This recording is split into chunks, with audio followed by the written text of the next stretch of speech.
Welcome to Internal Comms Talk. I'm your host, Jonna Lacey.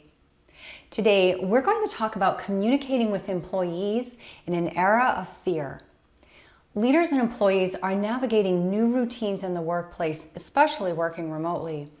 Not only that, leaders have to be more alert to their employees' mental and emotional health and well-being, which affects the way they communicate. Communicating with employees during a crisis is necessary to earn their trust.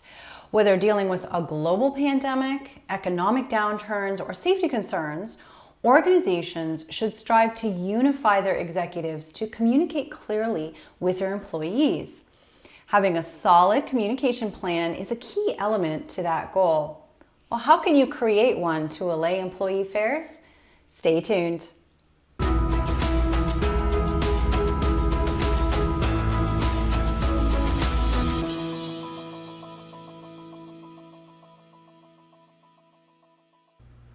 The psychology of communicating alters when communicating with others during crises. A report from the CDC, Crisis and Emergency Risk Communication, says that we process information differently during a crisis. When communicating, they offer these 4 tips. Keep your messages simple. Make sure your messages are from a credible source. Keep your messages consistent. And make sure your messages are accurate and quick to get out. Be honest about what you know, what you don't know, and what you're doing to get the answers. Employees really want the confidence that their leaders are looking out for their people. Acknowledge their fears, such as their safety concerns or job security.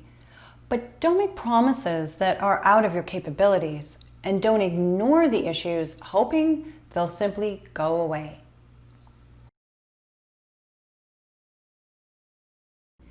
Be mindful of the communications delivery.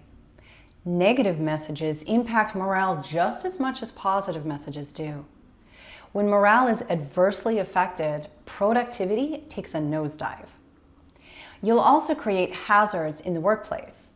Safety is affected by how people are feeling mentally and emotionally. And when they are drained in this way, their physical health is at risk.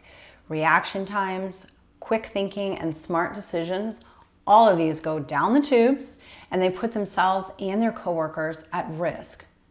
Don't cover over the facts, but make sure your information includes hope.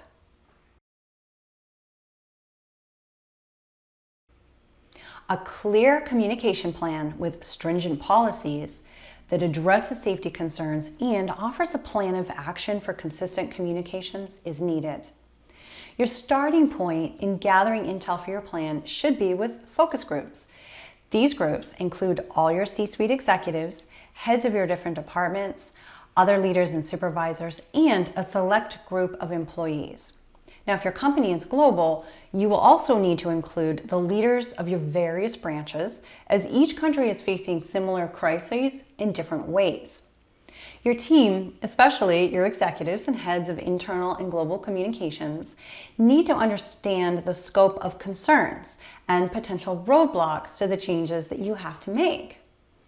When you create your communication plan, it will include an outline of what messages you will communicate, how they will be communicated, such as what mediums will be used, and how often the messages will be communicated. Your plan will need contingencies in place for further unforeseen events related to that particular crisis. Everyone, including executives and leaders, will need to be on board and understand the importance of the communication plan for it to be effective and taken seriously.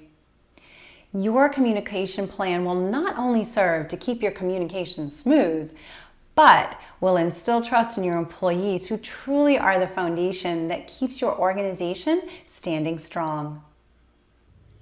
Thanks for joining me. Don't forget to subscribe to this channel so you don't miss new episodes on internal communications tips. Do you have any questions, or are there topics that you would like me to explore for future episodes? Feel free to leave them in your comments. This channel is a complement to my podcast of the same name, Internal Comms Talk. Check out episode number 10 for more in-depth talk on communicating in an era of fear. For even more insights on leadership development, employee engagement, and strengthening internal communication within your organization, visit my website at jmlacey.com.